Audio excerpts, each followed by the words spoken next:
Hello everyone, welcome back to the channel, and today we are talking about my weekly trauma session, I mean The Last of Us.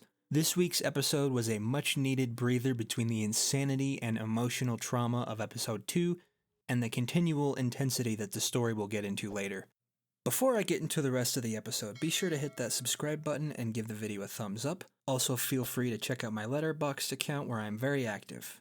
Last week's episode of The Last of Us was intense, heartbreaking, and utterly astonishing to watch. It is up there with some of the best episodes of television I have ever seen. Bella Ramsey's performance in those final moments gave me chills and break my heart. Ramsey continues to do that in this episode. At this point, if you're whining about her or her acting, you're just wrong. Shut up, you don't know what you're talking about. Ramsey delivers an utterly staggering performance in episode 3 with palpable and nuanced grief, anger, sadness, desperation. They're all fully on display while she's also trying to put on a front of keeping it all together, which she is very clearly failing to do. Ellie is an absolute mess of a human being in The Last of Us Part 2, and she is equally a mess here. This episode starts with two moments that will stick with me for a long time. First is Tommy talking to his brother's corpse and asking to give Sarah my love. That is a line that devastated me. And then Ellie waking up after sustaining her injuries and reliving the most traumatic event in her life. That scream is haunting. Astonishing acting from both Gabriel Luna and Bella Ramsey. This episode also perfectly captures the sequence where Ellie walks through Joel's house. The jacket scene broke me just as much as it does in the game. There are so many things here that I appreciate as a game fan because we didn't get a ton of time to process Joel's death while we get a full hour-long episode here. Not only do the characters and the audience get time to mourn, but there is a time to process what happened to all of Jackson after the infected battle. More than just Joel was lost. Jackson lost a lot of people. And ultimately, I think it adds more weight to the Council's decision to not pursue Joel's killers and for when Tommy inevitably goes to Seattle. Speaking of the Council, Ellie's speech to them in the town hall is fascinating to me. She's trying as hard as she possibly can to get the people on her side by saying a bunch of things that she thinks others want to hear. She's putting on a front. She's lying, not just to everybody else but to herself. She doesn't quite realize just how angry or sad she is, nor does she really know the specific reasons why she's acting the way that she is. And I really love how Ellie's dynamic with Dina is going right now. I do wish that they were together already, but the two actresses have incredible chemistry and they are a joy to watch together. It's one of the few things that adds some levity to the darkness of this story. I could watch the banter that they had between themselves during their trip to Seattle all day. It's delightful, and it feels real. Both in the game and the show, Dina is Ellie's rock back to reality. If she didn't have Dina with her at this time, who knows what Ellie would have done or where she would have gone. That's a dark thought.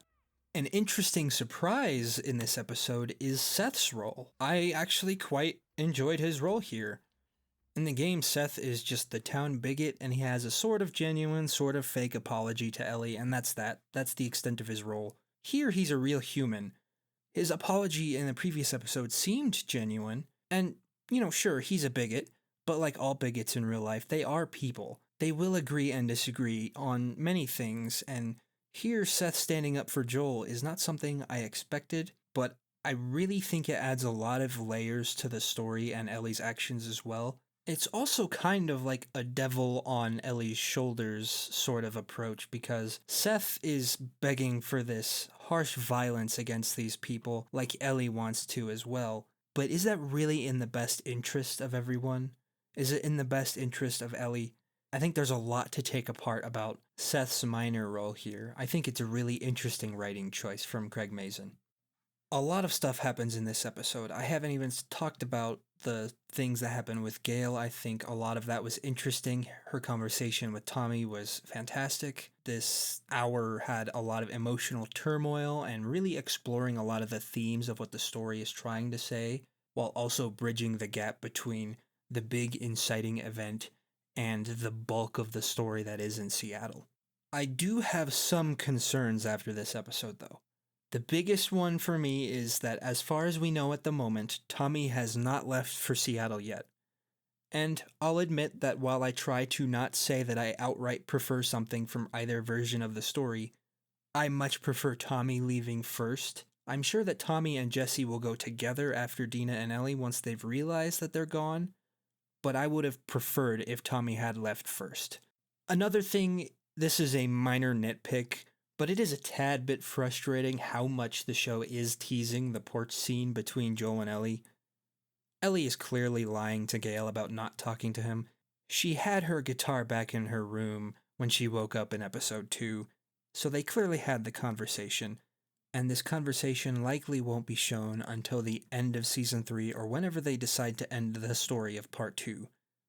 That is just the game fan in me getting slightly annoyed because I know what happens and it is my favorite scene in the game, and having to wait an even longer time for that scene is a little annoying. It's not like a genuine criticism though. As far as something that I genuinely am not a fan of so far, for the time being I could be corrected in the coming episodes, but it seems like the character of Manny has been turned into sort of a combination of Manny and Jordan. Jordan is one of the few straight up unlikable people in Abby's crew, mainly because we don't really get to know him at all, so it is a bit satisfying when Ellie does kill him. But Manny is a likable guy. His friendship and dialogue with Abby is among my favorite aspects of Abby's side of the story, so it is a bit of a shame that it seems like they are combining the characters to make Ellie kill Manny in a similar way that she does Jordan, rather than Manny getting killed by Tommy later on in the story. I think it's one of the very few missteps that the show has done, but again, I could be wrong. I'm hoping I'm wrong. If I'm not, it would be something that I'm not a fan of. And then one last thing I want to talk about is the introduction of the Seraphites. As of now, I like it. I think it's an interesting choice that is distinctly different from the game, that plays with the audience. In the game, the Seraphites have a long build-up to when Ellie first sees them through various displays of horrific violence and fanatic religious culture. Here, they are introduced with a sense of empathy.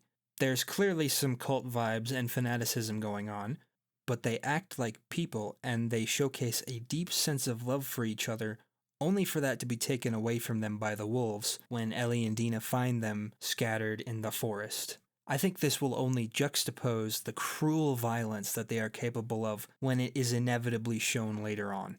Overall, while this episode had a slower, more methodical pace, it's a great episode of television with some utterly powerhouse performances and outstanding cinematography. And judging from the teaser of next week's episode, the action is about to pick up again.